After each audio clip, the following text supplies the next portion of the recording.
very good afternoon, and of course you're welcome to Civic Space, Women Speaking as usual, this Tuesday afternoon. My name is Trasyleen Ankunda and I'll be our host. So today we are going to be talking about a recap on the NRM concluded primaries ahead of 2026 elections. And of course, to start it off is that we are well aware that last week we did have the NRM primaries, and this being a women speaking show, our emphasis is going to be particularly on women member of parliaments as an affirmative action seat that has been put to ensure that they struggle and also be able to fight for women's rights. Now, surprisingly, from across, to be specific, Ankwale, where I'm certain with, only one woman member of parliament incumbent was actually voted back into parliament. That leaves a gap of all the others knocked out. So today we find out where is the problem and how do we solve it, or what should we expect ahead of the general elections. And of course, joining me is a very interesting panel. I'm going to introduce right from here. It is Theresa, who is a lawyer. Theresa, you're welcome. Kindly, you can say hello to the viewers. Thank you. Good afternoon, viewers. It's a pleasure to be here. My name is Theresa Tumwesigye, and I'm very happy to be part of this panel. Thank you so much, Theresa, for joining us. Next to Theresa is Naima Isa, a feminist lawyer. Please say hello to the viewers. Hello, humbled to be back, and I can't wait to have an interesting discussion with the ladies on the panel today. Thank you so much for joining us. And next to Isa is our very own Ijo, is here with us, the Executive Director of Rights for Her, Winfred Mugambwa. Please, you can say hello to the viewers. Hello everyone, happy to be here again. And to the viewers, thank you so much for always keeping it. Interesting. We are happy to have you join our conversation. And next to her is, again, our very own, whom we've not had in a long time, and also would love to congratulate upon being elected the President of the Uganda Young Democrats, Hellen Sayuni. Please say hello to the viewers. Congratulations. Congratulations. Hello viewers, it's always a pleasure to be here, and thank you for keeping it civic space, Phoebe. Interesting. We are happy to have you. I know Thank from you. the time you've become president, we've not had you on our Yeah, shows. it's the first time I've come. Interesting. So we're happy to listen in from you. So to begin with, my sister here, like I did mention in the start, is that the NRM primary elections that have just been recently concluded last week on Thursday did actually usher in a whole new lot of new leaders, especially on the women affirmative seats within our constituencies. Now, from your point of view, from your understanding, why do you think that, first of all, if you did follow, what do you think it was like? But also, what do you think is the challenge that those incumbents actually could not be able to be voted back into power?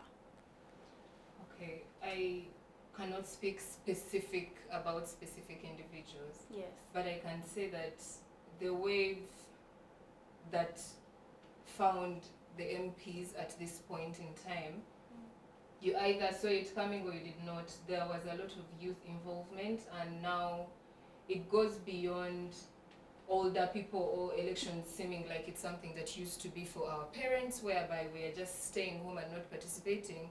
We had secondary school students participating even now.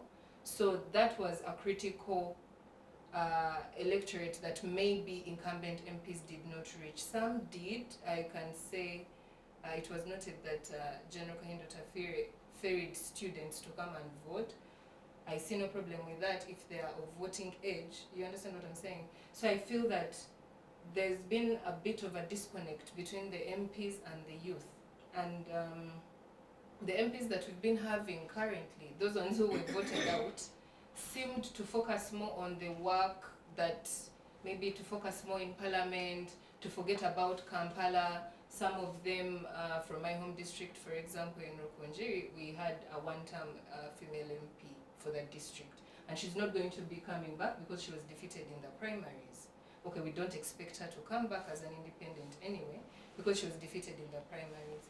And some of the grievances that I was seeing from the people on certain platforms and my interactions with some people is that they go to Kampala and forget about the people who have put them in those offices. And then, as the problem usually is, then they come back to us at the end of the day asking for votes, but you disappeared from people. We don't really see you anymore. We don't really see, and some of them, I can't say they've not been working. I can say that, yes, maybe you've been working, but if people don't see that it's you, they don't feel your impact. And in civil society, we like to say impact. What's the impact? What are the success stories? Can people feel you on the ground where you say that you're working for them? If people don't feel you, then you're going to be out. If people feel that you voted against their wishes, even if you feel like you voted according to their wishes, if they don't understand what you're saying, i.e. you're away from them, they will vote you out, and I think that that is what we've seen. Among other things that I can say in Busoga, where a wave of MPs who seemed to support the SEC position of the current speaker were also voted out. So there are different issues that have been at play, I think, across the country. It can't just be one thing. There are different power players that some have lost it and some have grabbed the votes again. Interesting. Some have lost it and some have grabbed the votes and the opportunity. To Naima, my question to you would be, especially from an angle of civil society and women participation in politics. We have again not had very many more young women come on, especially on the direct seats. We still have quite a number of them fronting the affirmative seat. In your own perspective, where do you think the challenge is, and maybe how better can we make it, because we are still going to have very many other young people come through for the general elections? Well, thank you for that question. I think what has seen a decline in participation, like Theresa had said, some people are not kind of intentional in engaging young people.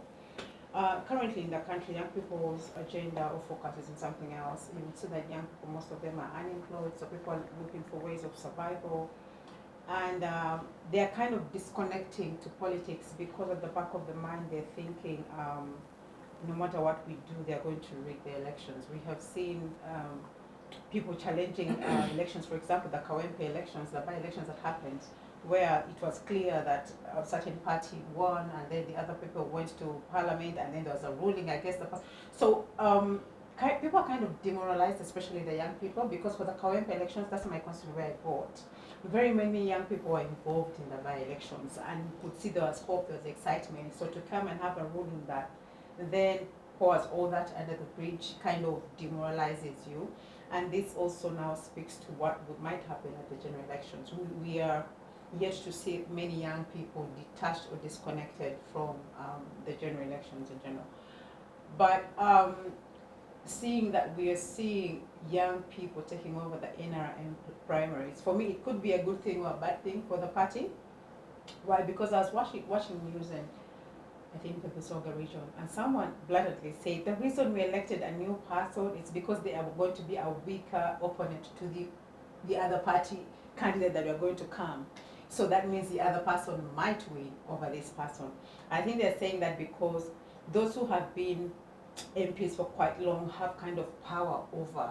They have manipulation, I think, in the electoral office and all that. So them taking the votes is high. And so they are thinking, how do we defeat this person? Let's make a weaker opponent go through from the primaries so that if the other opposition comes, and then the other person can win over this person. So it could be a strategy. So yeah, we are happy that we're seeing new faces, but what is this going to translate into when the opposition comes or people from different parties come? Do they have the power to really compete fairly and squarely to garner the votes, or are they going to be a weakness to the party? So for me, it's something I'm looking at like, okay, what is it that people need to do to ensure that young people participate in these elections? There's a lot that needs to be done. I think we were here on a panel one time and we're talking about the sensitization and mobilization that the Electoral Commission was making in regards to updating voter registers and all that. You might find one of the reasons young people did not participate, probably they were very much engaged in financial and economic things for them to, kind of afford basic needs. and forgot to update the register. Probably they're not even updated on the voters register, and that's why they did not vote, because our argument then was, how much has the Electoral Commission done to ensure that people down in the village, Montuwawansi, like it said, is aware of what is going on? How many people participated in the updating? And now currently we are now even updating our ID. I think people are renewing the national ID. What does this translate to? Are young people going to be fully participatory in this exercise? And then will this then mean their registers are going to be updated on time? So I'm just trying to see if I fail to update my details in the EC register, and then I fail to update my details on the national ID, how then am I going to be able to vote come the general election? And it also speaks to the fact that as a country we export a lot of labor, and these are young people who are living in this country. That could be one of the reasons that we're not seeing young people participate in that, because it could be that perhaps all the young people are leaving the country to go and fend for themselves and their future out of the country. So I think there's a lot of factors at play here, and it's not like one blanket fits all, that this could be the reason, but I think as the government and we the people, we need to interrogate what is it. It could be perhaps some people just gave up and they're not interested in politics anymore. For them it's all about what do I eat tomorrow or tonight, and to hell with whoever is going to lead, because after all I do not benefit out of it as an individual, it is them. Because we have seen politicians disappoint young people. They go to the parliaments or the different offices and they forget what took them there. It's about my stomach, my family and my people, and then they forget the constituent that they represent. So there could be a lot of things. Hopefully I'm wrong and yeah, it is something else. Maybe they have a master plan and they hope to come out during the general elections. But my appeal is for the young people to really get involved in politics, because Uganda is our future. These old people are going to perish soon, and we will be the people remaining in this country to ensure that it moves forward. So being involved in elections and determining who our political leaders are is very, very key and important for young people in this country. Interesting. Thank you so much for that. To get to you, Winfred, one could say that, is this a step towards ending more of commercialization of politics? Why do I say this? Because we have had new brands come on board. And we all know that usually the master play of what incumbents have been using is the point of, I have been in parliament, maybe somehow I have had the money which can sustain me to run an election. But here we are in Ntungam, we have a 25-year-old girl who has been voted into as a woman member of parliament against an incumbent who has been there before. So to you, do you think that there's quite hope that, you know, people are kind of shifting the thinking from I should vote because I've been given a 20K note to I should listen to ideas, or to I am tired of this one, this could be the better option? On my side, I think it's no. It's no. First of all, when you hear the different stories from the different regions, you'll see whether it's money or what, but there's an element still of a corruption around. You get it? With the history of how the incumbents came into parliament, there's always been an history of corruption and money, commercialization, coming from that party itself, coming from the president supporting. We've been hearing those stories. So we can't say that because now we are having young blood, that people who have elected them now, at the other point, the party won't come out to in their support. We most times, because somehow this party has painted, there's a picture, us who are seated this side, we have seen that you can't separate NRM with corruption, you can't separate these people with, you can't say that this is a peaceful party with what happened within. We've seen peace, and the people within the party, they're not friends. In the past, we've seen that corruption, And NRM, during elections, they are partners. So that, we can't say that because they are young, it is young blood that NRM is bringing, that they will not, that can't, for me, that can't give me a rest of heart to say that, now people are shifting away. Two, with the way you look at things, you sense an element of even young people being supported. How? It could be also some money, however much it could be even little. You could feel the commercialization within. In a smart way, or not even in a smart way. I watched different clips. I watched very many of them from different regions. And you see that it's all the same. Whether NRM is bringing a young blood, whether they are bringing the old people, the problem is in the system. It is not with the people. With what the system within could show us, it speaks for itself. So for me, I don't think that we should be very happy that now people are electing people because of who they are, because of age. They have felt that these old people are not caring. Now people are not minding about money. No. For me, I with what I saw, with the circus I saw within, and I expect more circus during their general elections. Because remember, at the end of it all, even when they have these divisions within the party at this point, at the other point it will be a party. So if they can't even update their registers, if they can because we could see where they are claiming children in the line, we would see children in the line, some videos we are seeing, and people were elected. If we saw military, there was militarization around, people are being killed. Is it where they killed the husband? And then others, it's in Kamuli.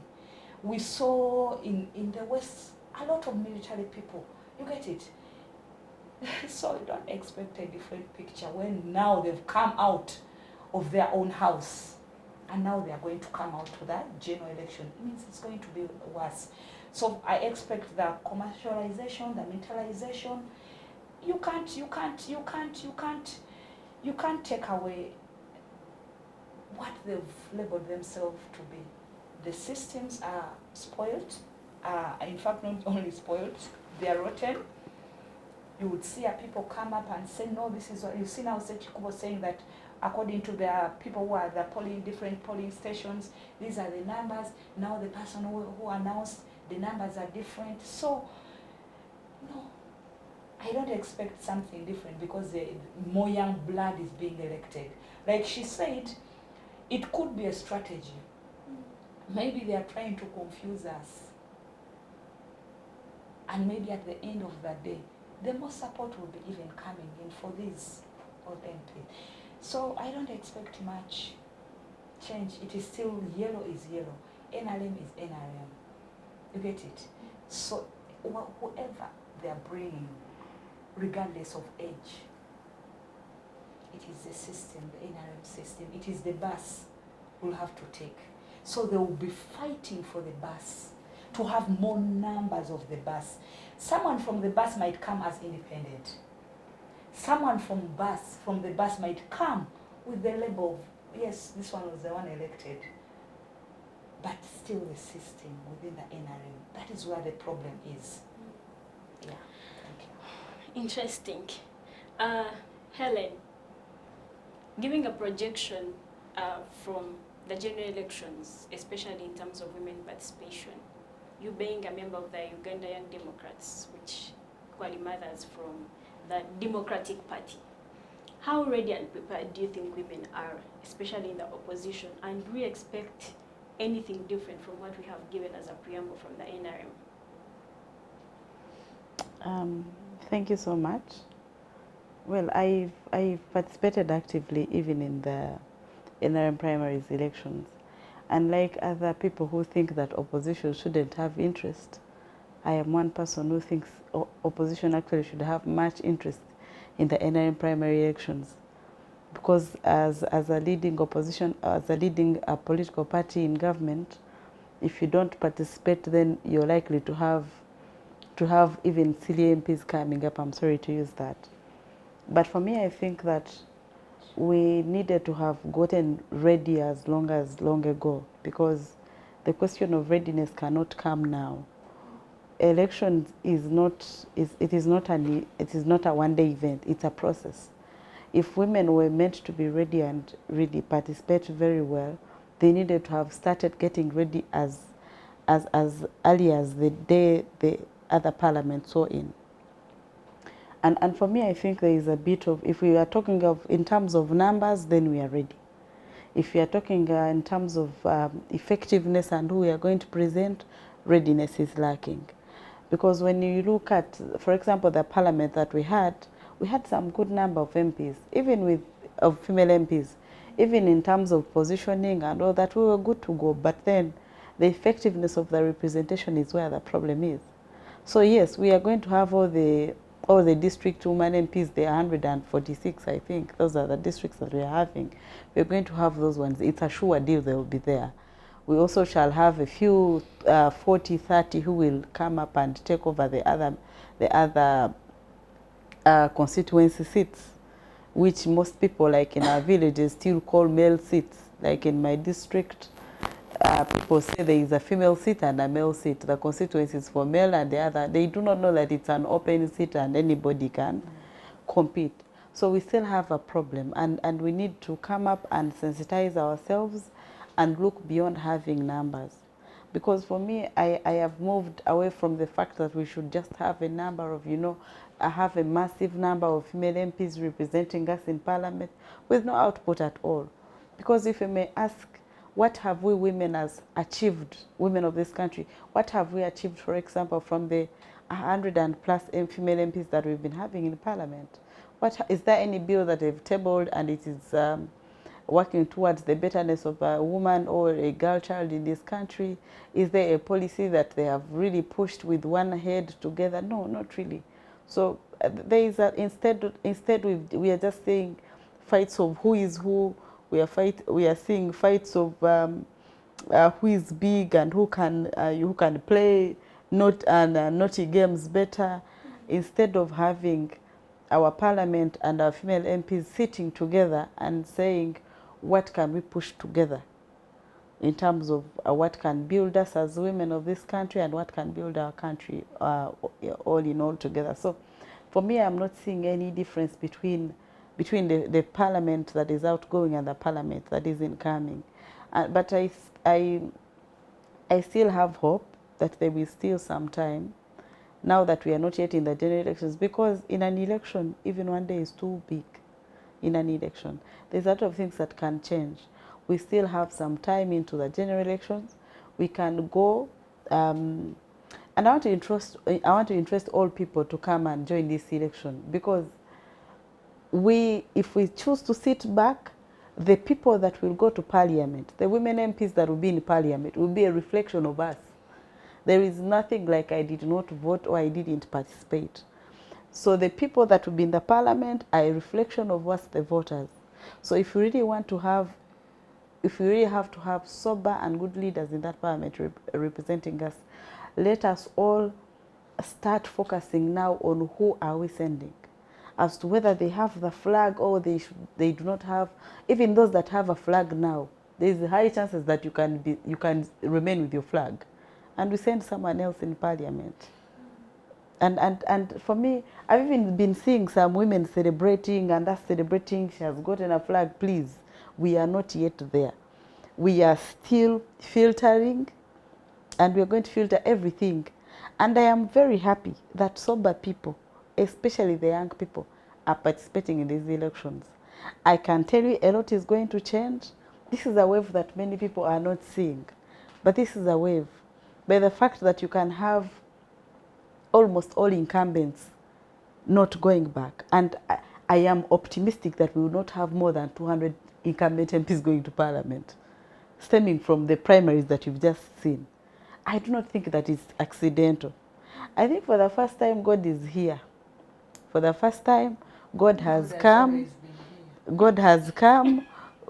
You know, listening to people, there is always, God can always tell you, wait, oh, I have something better for you, I'm not giving you, you're going to misuse. So probably this time around, God has said, I'm going to give you. You see, I'm told those are the answers that God normally has for us. So I am thinking and I am hopeful and I'm very optimistic that this parliament is going to have, and if we're not careful, some will not even finish it, because I have been on ground and I see people are using all their energies.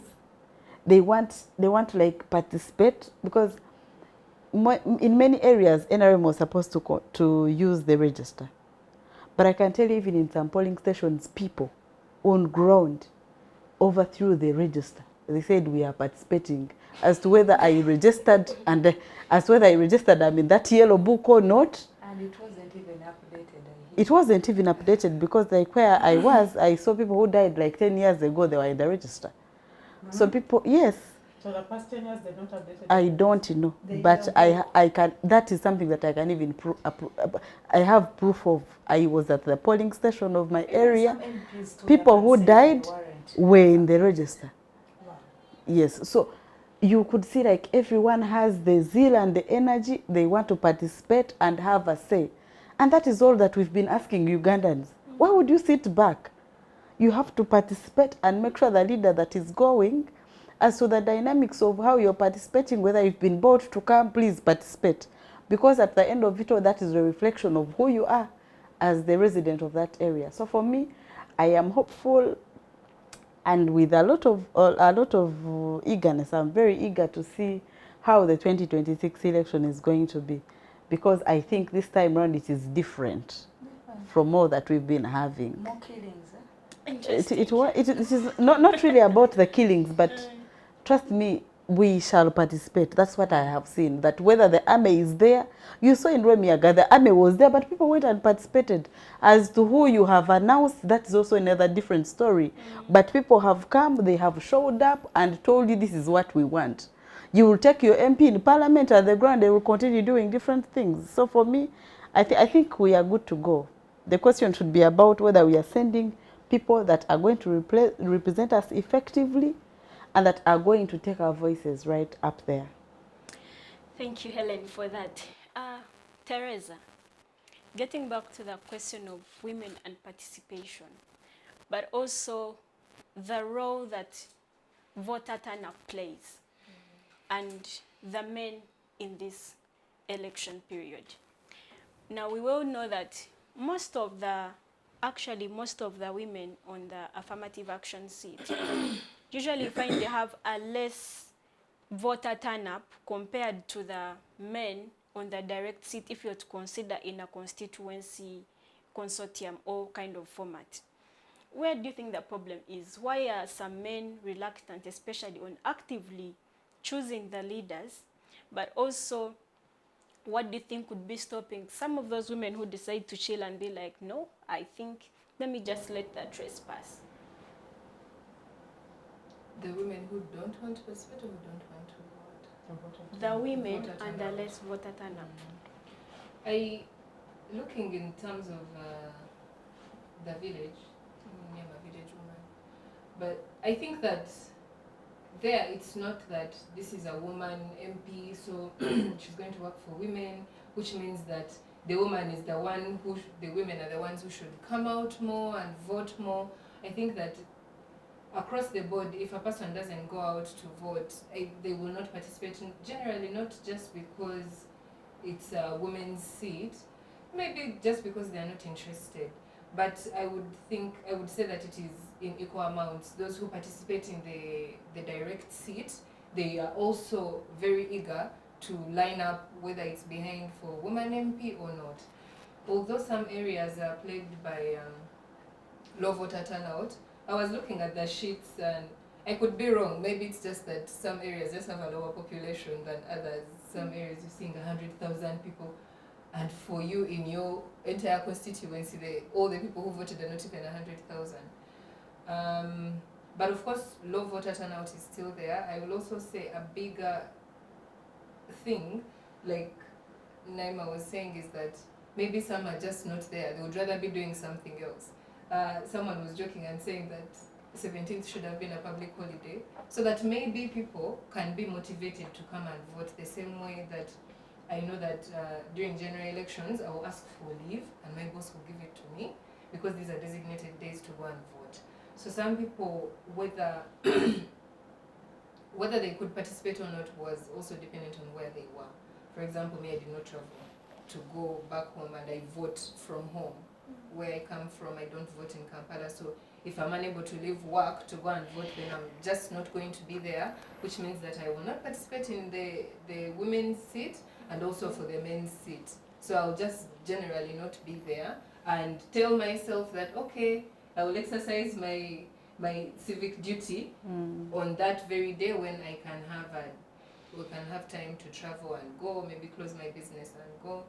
And like she was saying, the youth are very involved. Women are involved. I think Ugandan women are actually, interestingly, assertive. Of course, it depends. I don't believe that Ugandan women are so beaten down that they will even fear to go and vote or to disagree with their husband about political parties, or to even disagree with their friends. I think that Ugandan women are quite free to participate in politics. Now, like she was saying, the question is, who do we bring in? And who are we bringing in with our low voter turnout or not? At the end of the day, we hope that with the general elections, they will really show the will of the people, like me, who could not go and line up behind the candidate that I wanted. Now, another thing that we have to look at is the young people that are coming in, or the new people that are coming in. In some areas, older, I know this is not part of your question, but I feel I've been bouncing this around with people from my area and people who are heavily involved in the primaries. The younger people who are coming in some areas, the young people who fronted themselves were not trusted. They were not trusted by the people in the areas they were contesting. It's like, can we really trust this person, or is this the wave that is just coming to eat? Of course, there is an older wave of NRM people who have been eating anyway from the beginning. Those ones are there. But I think there is more doubt on the younger people, and the doubt that maybe they are not as rooted in the ideology of the party, in the ideology of the movement, to actually really move it forward in the spirit that it was intended to be in. So I am expecting a higher voter turnout in the general elections themselves.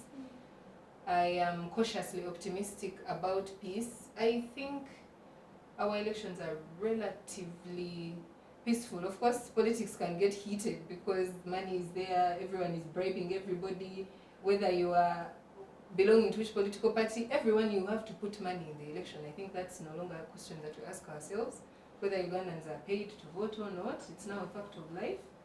So I'm expecting that we shall have more peace in the general election, and I'm expecting more people to participate this time, especially the youth. I think on the contrary, I have a problem, because if you could even militarize your only primary elections where you are a family, how are we sure that you're in power and you're not going to militarize the national elections? Because in some of the constituencies, and I'm sorry, I do not know why and how the number of the retired men has been so big in terms of those that are looking for elective positions. There are very few regions where we do not have those people competing. So if you could not even manage to have a free and fair, peaceful election in your own primaries, where you really are, we expect you to be a family, how are we sure that you're going to really keep it at the national level? It is something that is... She said there's going to be peace. It is haunting me. I don't know how you're going to manage that, but we just need to pray for ourselves and maybe to be hopeful anyway, because at the end of it all, sometimes it depends on how you define peace. Maybe how you define peace differs from the peace she's telling us. They might have had a different. You have a different meaning of peace. I come from an area which was identified and has severally been identified as a hotspot in terms of politics. I come from Rukunjiri. Yeah. So, and me, I can tell you that things were peaceful. We saw the IGP. Tumukunde, Jim municipality is Tumukunde. So some of the things we saw online were lies, eh? Which thing? No, those ones we shall get into. But in terms of militarization, and I really do not know why you cannot keep the military out of elections. Why can't you keep military out of elections? For example, if you're going to Muyenga and what you brings use the Chibuli, what do they mean by hotspot in elections? I'm trying to bring it closer to maybe here. If you're going to Muyenga and you use Chibuli Green Hill area, you will see a signpost that says accident hotspot near the school. And it cautions you, it tells you, hey, look out, very many people, it is you could potentially have an accident here. So we are putting up this signpost to caution you and tell you that, hey, just take care here, maybe watch out if you're looking at your phone. These days people do it a lot, maybe first put it down. Identifying the hotspots is that, you know, we keep improving as individuals generally, as organizations. The NRM is an organization. It is an organism. It is made up of people. It is not a thing that is out there that has only strangers, aliens who are handing down things to us. No, it is made up of us, the human beings. Now, if you identify that there is a hotspot somewhere, and your children may fight, for example, and maybe some may kill each other, what did they do? You first, of course, sit down with the people and tell them, please, this is politics, the life must continue. The IGP went there, the IGP visited several regions in this country, visited all the hotspots and had security meetings. In Rukunjiri, there was a security meeting with all candidates. They discuss what is the problem, what do you feel causes the issues, who in your camp, you know, you must manage your own camp, you must know that you don't antagonize people, you're not bringing sectarianism, divisionism, we don't want that. It was agreed. And to make sure that we all fulfill our end of the bargain, security is going to be there. That is why I told you. You will not kill each other. If within they could hold those meetings she's telling us, that is why I told you. Peace and NRM people are very good friends. Are not good friends. If you could have those meetings you're telling us before, yes, within the party, it means that is why I said me personally, I understand you with your definition of peace. The definition of peace and the peace she's talking about, they are two different things. But if you bring it to the national level, I can say IPOD should be an avenue for peace. If we can have peace talks between rebels and the government, what about why not?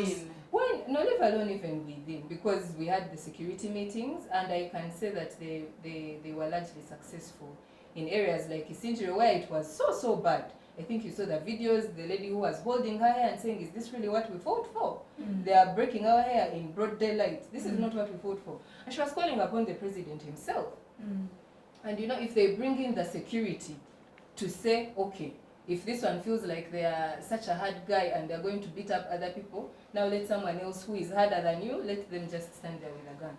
They're not intimidating you, but if you have IPOD, I think it's a great area to have dialogue among parties, so that we know where the issues could come in and what to do to address them. Okay, getting to you, Naima, I wanted you to bring in the aspect of election violence towards women, which has been somehow tackled, but briefly, if you could highlight more.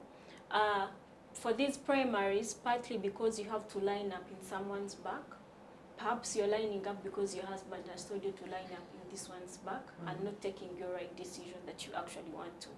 So in terms of having those, not gatekeepings, but having those precautions towards general elections in 2026, what are those precautions that you give women out there in dealing with election violence?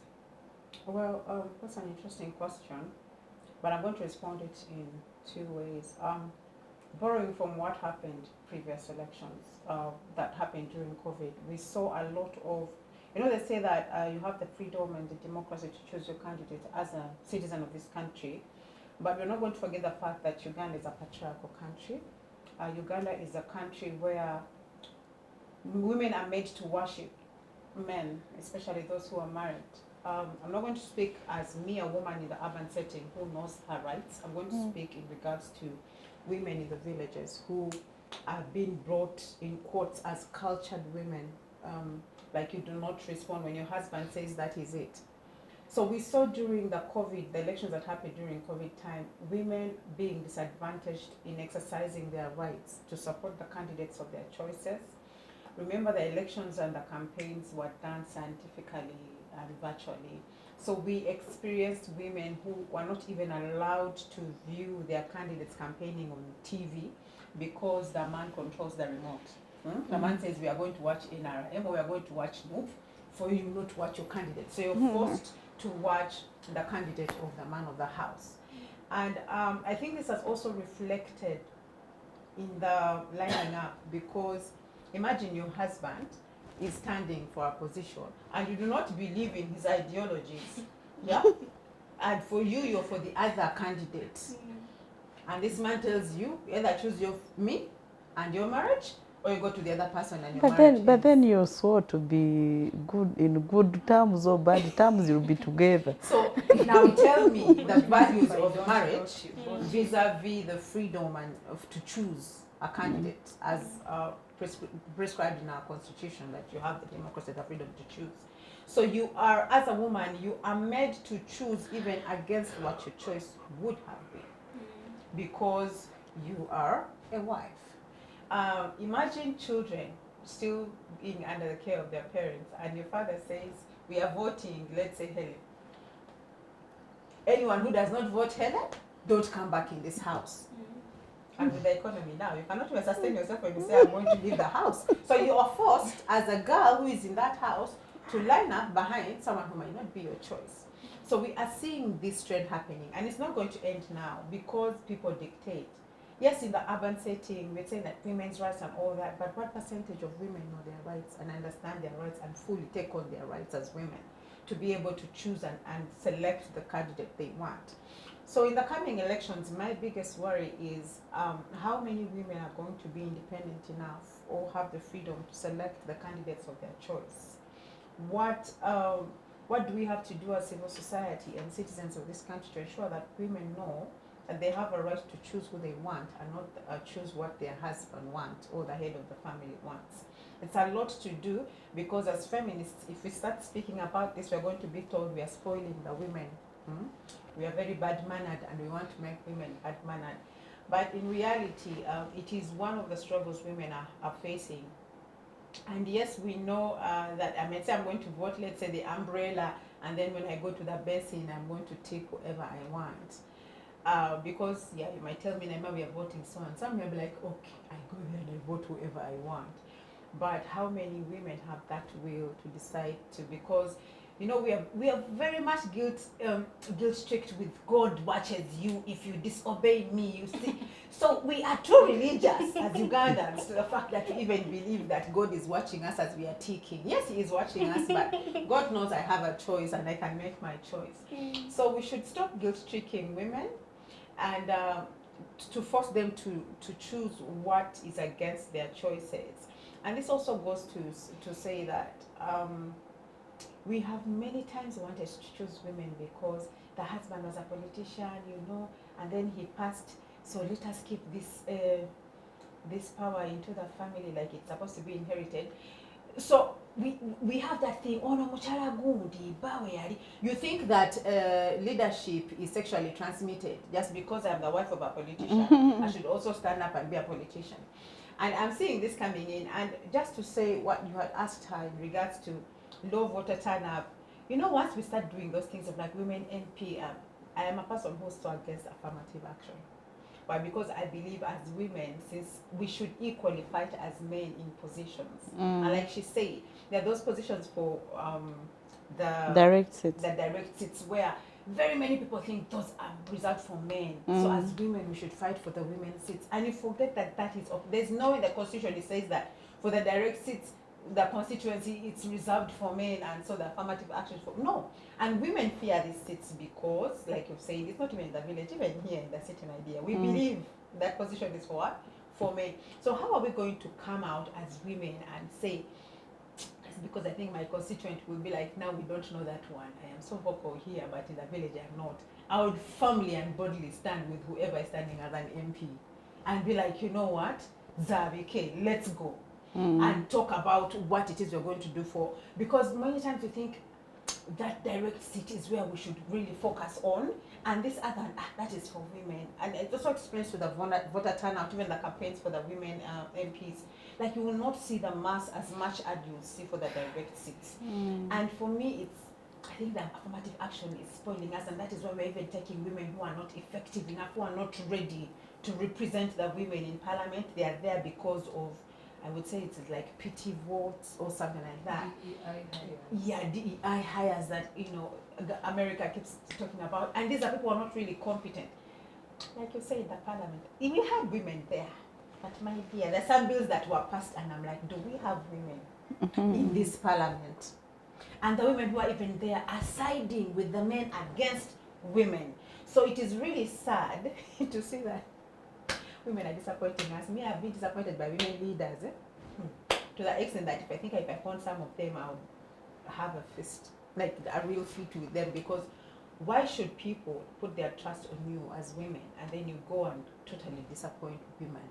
We do not represent anything that speaks about women. So for me, I don't know what we are going to do as women, because if I decided to stand tomorrow, one of the people who are going to turn me down are going to be women. Like, who are you? So are we looking, Orimufumbo? Like, marriage is not a determinant for me being a good leader. Me being someone's child is not a determinant. Listen to me. Listen to my mandate. Listen to what is that word that they use? Manifesto. Yeah. Listen to my manifesto and see, does it align with the values that I want to be represented in the parliament or not? So for us, most of the times it's going to be Mhanawani, Muchalawani, you get things like that, and that is what is determining. And I'm very sure for these primaries we have seen, that could have been one of the factors that led some people to go through, like Mwanawani, Muchalawani, whose child is that. And for as long as we still align to that kind of elections, like I always say, Uganda elections is going to be premature, and we don't know when we're going to be mature when it comes to elections. I think that perhaps explains why some people don't want to associate themselves with elections, because we've not yet matured enough to get to a point where election is on logic and intellect and not emotions and feelings and pity. I so submit. Wow, thank you for that. Winfred, please, we can keep it 2 minutes. Our time is unfortunately very much fast spent. Just to pick your thought on the aspect that as a woman running for Member of Parliament, you have a whole district that you're running into to check on electorates who are going to vote for you. But also you have more of men actually voting for you as a Member of Parliament than women. What do you think? What is your thought on that? I haven't got your question. You're a woman Member of Parliament running to represent women. But more than half of the percentage of your voters is men. Men are saying, this is the woman whom we trust to work for women. But women are saying, we don't know. First of all, they say that vote is for women, you're representing women. But you're not only representing women. Because women, we carry the burden. Almost even in the, look at your village or constituency. You see how much women hold it. So for me, just putting it that we are representing only women interests, I think that is so much of underrating the work of women, the work of women in constituencies, and even before the parliament seat, what women contribute to that space. But it's called the position is there. So having more of men supporting a woman in that place, it means that that woman is a strong woman and is doing some. It's two way, by the way. One, that woman would be capable, or that woman would be maybe dancing to the tunes of men. Maybe even if these men in the area beating the women, this woman is supporting the men that, okay, you women, why are you doing this?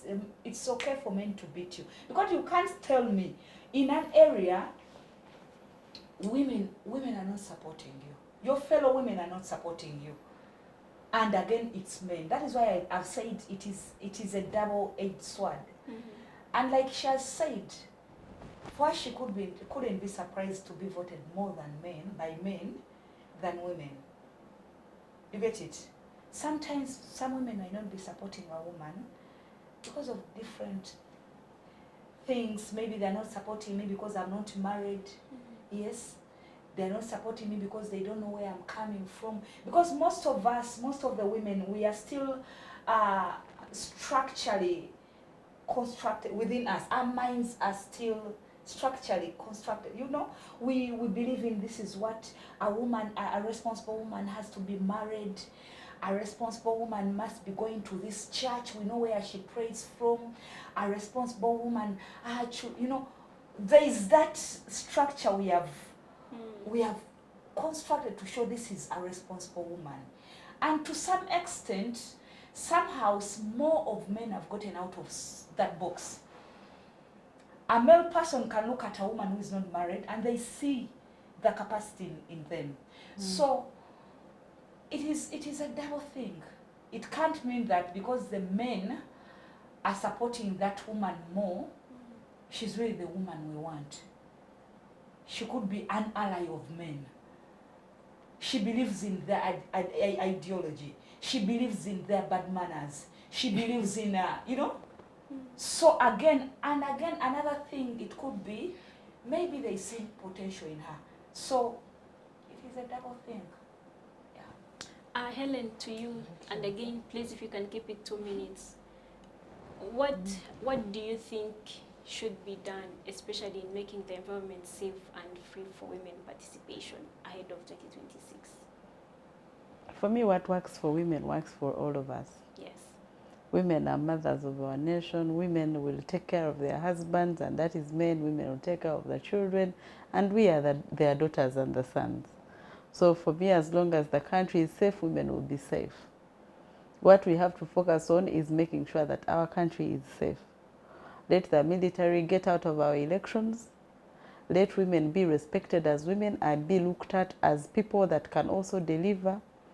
Let the strings that were put on a woman be removed. Why should you ask me whether I'm married for me to perform?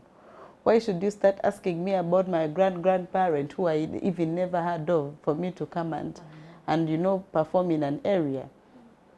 Because tomorrow I'm going to get married in Kapchora, you mean I cannot represent the people of Kapchora? If I could appreciate your son, then I can appreciate the problems that you're having, and I will come and deliver. So for me, we should remove the barriers that all across affect our electoral system, because at the end of it all, they affect all of us. Women can deliver actually better if we women chose to focus on exactly what takes us into spaces and what takes us into these leadership positions. And please, women, when you get those positions, don't disappoint us. You're the ones that are causing us more problems. Because when you go back, those that have positions, I'm telling you, they cause us more problems. Stop over-expecting from people. Maybe we are over-expecting, but then we are not doing wrong to over-expect, because we are also putting our energies in them. We are putting our energies in them. The day you stop expecting whether the person is a male or a female, you'll get peace. You will because everyone will disappoint you. You see these women. My sister, it's very hard to stop expecting. So for me, it is a call to the government that please make the environment safe.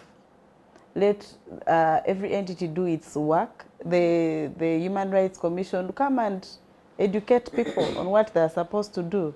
Electoral Commission, if you have the mandate to come and sensitize people on the dates and how the election is going to take place, come and do your job. And I am telling you, if everyone in this country did what they're supposed to do, our women would not have the troubles. Even in participating, they would have peace. Because I'll know that if this bill comes and I vote against it, I'll be safe. If this bill comes and I table the minds of my people and what my people sent me to do, I know that I'll be safe. So I will participate with an open mind. I will participate knowing that I'm doing good for my people. So for me, that is it all from me about that. Thank you. Thank you so much, Hellen. Thank you, Hellen Sayuni. You have how many names? Sayuni Hellen. Sayuni Hellen. Thank you from the Uganda Young Democrats. Thank you, Winfred from Rights for Her, but also our usual guest here. Thank you so much, Naima, a feminist and a lawyer. Thank you so much, Theresa, a lawyer, for having added this to the conversation that we had today. So we've basically been discussing the recap on what proceeded under the NRM primaries, especially on the women elective seats, but also the general seats, and how we have had either as many numbers coming or where the challenge is still in that process. And our take home is that Uganda desires and yearns for a safe space and environment for participation of women in elections, but also calls for women to be bold enough to take on decisions into casting the vote to the person that you think is the right choice. Thank you so much for listening in. I've been Trasyleen Ankunda hosting this conversation. Thank you so much to the team that is behind the production, and also Center for Constitutional Governance for making this happen, as well as Civic Space TV. See you next time.